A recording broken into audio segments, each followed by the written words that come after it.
जय माता दी। गणेश चतुर्थी का व्रत किस तारीख को है और इसकी पूजा विधि क्या है, यह मैं आप लोगों को बताने चल रही हूँ कि गणेश चतुर्थी व्रत 29 जनवरी को पड़ रहा है। पंचांग के अनुसार गणेश चौथ 6:10 पे लग रही है और इसका समापन 30 जनवरी को 8:54 पे हो रहा है। इसलिए हम लोगों को गणेश चौथ का व्रत 29 जनवरी को ही करना है। तो सुबह इसमें स्नान करके शौच आदि कार्य अपने नित्य क्रियाक्रम से निवृत्त होकर के आप स्नान आदि कर लीजिए। स्नान करने के बाद इसमें निराहार व्रत करना पड़ता है। इसमें पानी नहीं पिया जाता। शाम को चंद्र देखने के बाद, चंद्रदेव का दर्शन करने के बाद, उन्हें अर्घ्य देने के बाद ही हम जल या फलाहार, जल ग्रहण कर सकते हैं और फलाहार कर सकते हैं। तो यह व्रत कैसे किया जाता है, इसका व्रत का नियम क्या है, इसमें क्या क्या चढ़ाया जाता है। तो हमें सर्वप्रथम इस व्रत के लिए एक लकड़ी का पाटा हो या तो चौकी हो वो ले लें और चौकी के ऊपर एक लाल कपड़ा बिछा लें।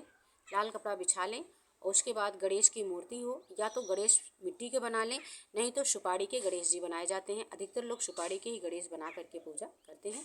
और जो गौरी मैया होती हैं, गौरी तो सास के पास जो गौरी रहती है वो सास उस गौरी को पूजा करती रहती है और अपने बहू को दे देती, क्योंकि यह जो है व्रत अपनी सास द्वारा दिया जाता है। लोग व्रत इसको अपने सास द्वारा ही लेते हैं। तो गौरी वही रहती है, या तो सास भी बना के गौरी दे दे, उसी गौरी को पूजा की जाती है। तो उस गौरी को ले लीजिए और गौरी गणेश रख लीजिए। उसके बाद आप उस कपड़े के ऊपर आप चावल रख दीजिए दोनों जगह पे। जहाँ पे आप गौरी जी को स्थान दे रहे हैं वहाँ पे आप चावल रख दीजिए, तब गौरी जी को स्नान दीजिए। और गणेश जी को जहाँ स्थान दे रहे हैं वहाँ पे आप चावल रख दीजिए। तो गौरी और गणेश जी को आप स्थान दीजिए। उसके बाद आप कलश रखिए।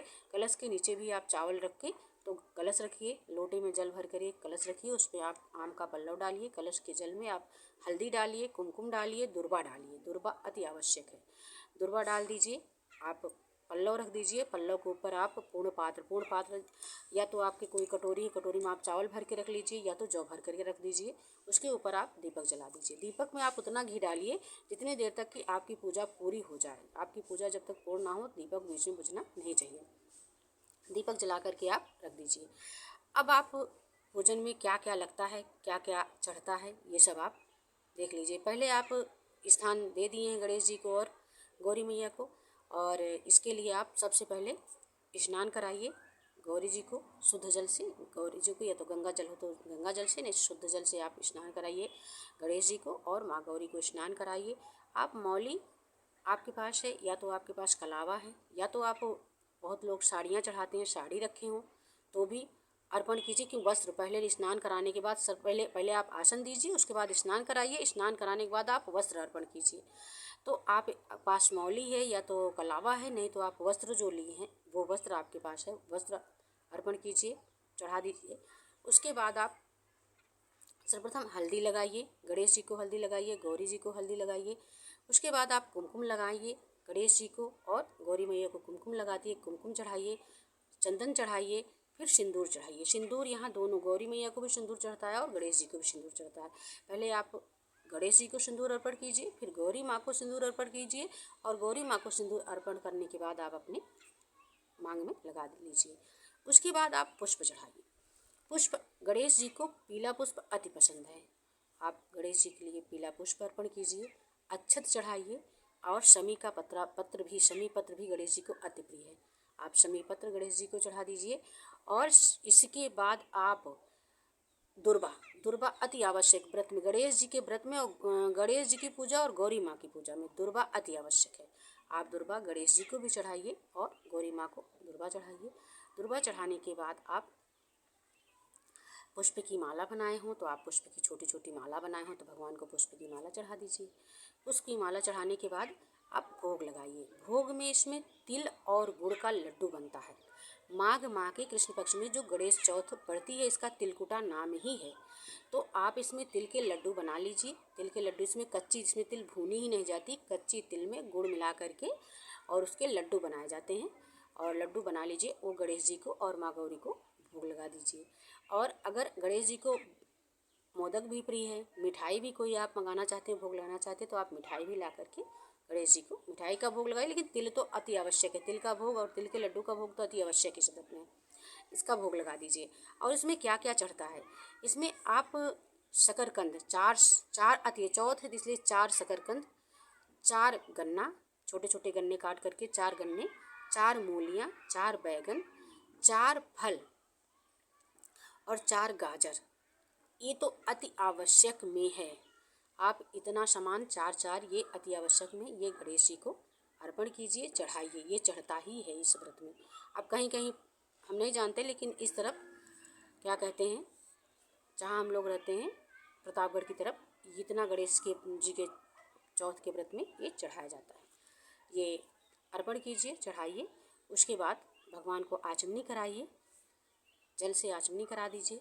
आचमनी कराने के बाद आप अगर चंद्रदेव निकल आए हैं तो चंद्रदेव को देखिए, देख करके अर्घ दीजिए।